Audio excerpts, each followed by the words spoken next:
CANBUS and motorcycles. What is it and why should you care? Let's talk about that. Let's get cracking.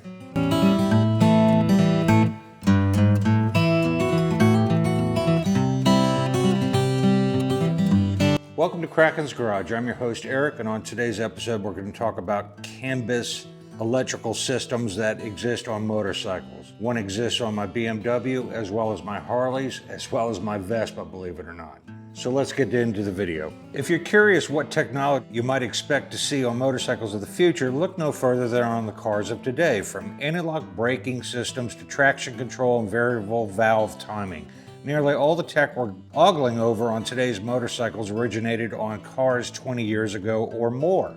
By now, the trickle-down effect of that technology is such that even your basic commuter car already incorporates it. Another example of this trickle-down tech we're starting to see on today's motorcycles is the CANBUS system. We give a lot of attention to tech when it makes the motorcycle faster or safer, but there's not much fanfare over the electronic infrastructure some OEMs are using to allow all of these subsystems to work together. Before we begin, you should know this is by no means an exhaustive or comprehensive history and outline of the CANBUS network, but rather a quick overview of what it is and why you should care. The story starts in the early 1980s when Bosch developed the protocols for the CANBUS network. A decade later, the auto industry started to adopt it as its standard for cars going forward. Fast forward again to the early 2000s, and BMWs are credited with being the first manufacturer to incorporate the tech on two wheels. But that still begs the question, what is CANBUS anyway? An overview. Traditionally, a motorcycle's electronic system starts at the battery, and any component relying on power would be wired to it. A fuse box would stand between the component and the battery to protect both elements from damage in the event of a spike in resistance, with a blown fuse being the last sacrificial element in keeping everything safe. As motorcycle tech keeps advancing, this point-to-point wiring system gets increasingly complex and bulky. Nonetheless, many new motorcycles on the road today still rely on this system.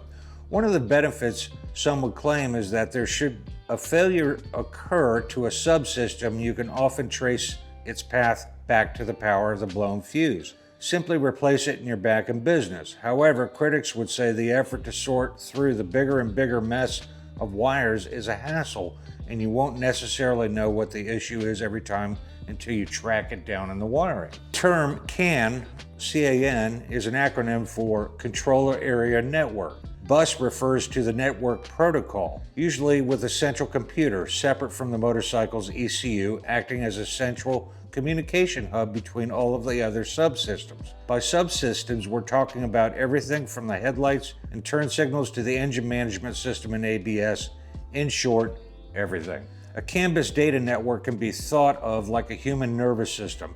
At the top we have our brain. The brain sends signals through a central channel, the nervous system, to various parts of the body to do something. The same is true for the CAN network.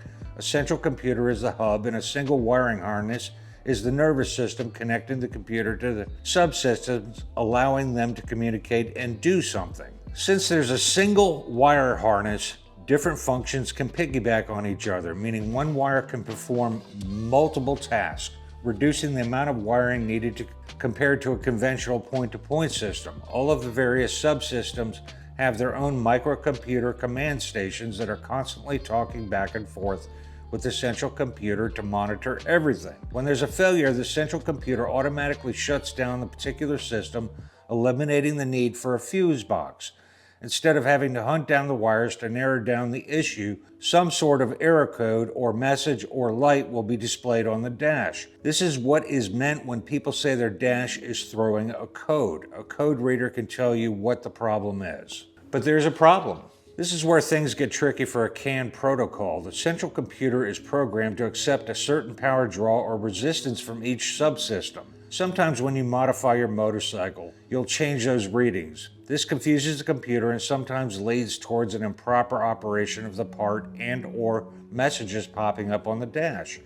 A common example of this is your lighting system. On motorcycles with incandescent headlights, it's common to upgrade to LEDs, since LEDs draw much less power than incandescent bulbs. the central computer doesn't recognize the LED resistance and throws a code. Similar issues apply, say, if you were to add heated grips. You may also notice some touring bikes have a weird charging port that looks similar to a 12-volt cigarette lighter, but is slightly smaller.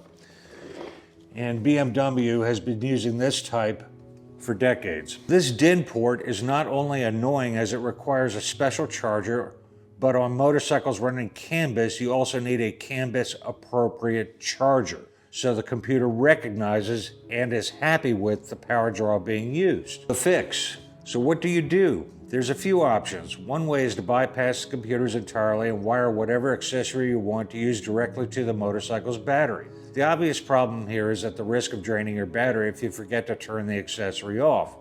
Alternately, there's an aftermarket manufacturers making CAN-specific accessories that play well with the CANBUS system. In the case of the headlight example, there are CAN LED headlights that are direct replacements for the stock units. The catch is that in order to be a CAN compliant, they draw the same amount of power to keep the computer happy, eliminating the advantage of LED lights in the first place. Another option is to use third-party CANBUS controllers. Assuming one is available for your motorcycle, typically these plug into the diagnostic port and send the proper signals to a primary CAN computer. Your accessories will then plug into it and sometimes are able to be activated with existing buttons on your motorcycle for an extra clean look. Got it? Question mark? Starting to make sense. Well, it took me several read-throughs to make sense also. A lot of people, me included, are mystified by the electrical systems on our motorcycles, especially when the spaghetti of wires under there gets increasingly larger and more daunting. For what it's worth, there's still a large number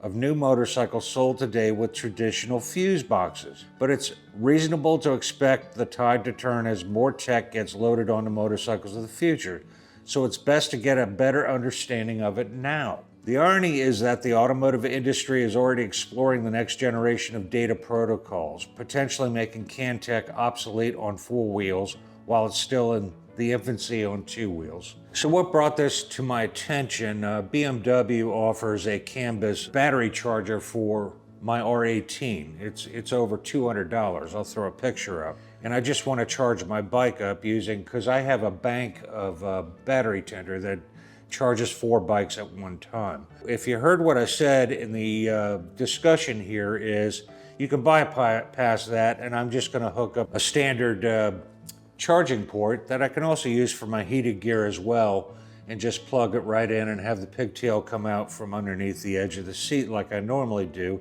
and bypass the CANBUS system. Now, your takeaway from this is when you see these people post a video and say, look what I got on Amazon for only $16.99, my new LED turn signals. Well, you get what you pay for, folks, and you're interrupting that CANBUS system, and you run the risk of running error codes and your bike not performing to its fullest. People don't get this. This is a high-tech world we live in, and time is marching on, and you better get with the program.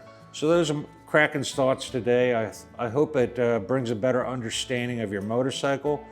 You can just Google your bike, whatever it is, whether it's KTM or BMW or Yamaha, and let's say you're looking at an FZ10, does it have a CANBUS system? And you'll find your answer right there on Google in a matter of seconds. So think about that. Don't hack up your wiring harness. That's a CANBUS system, installing aftermarket parts. There's a reason why Kraken buys OEM parts 99% of the time is because they play well in the sandbox with specifically the CANBUS system of my bike. I hope you learned something today. Thank you for joining me today. And there's my ghost dog, Daisy May. She's here to remind me to wrap up this video. If you like this video, give it a thumbs up. If you didn't, give it a thumbs down. If you want to see more in the future, hit the subscribe button right down there in the corner. And remember, folks, go riding. It's good for you, and I'll see you in the next one. Peace.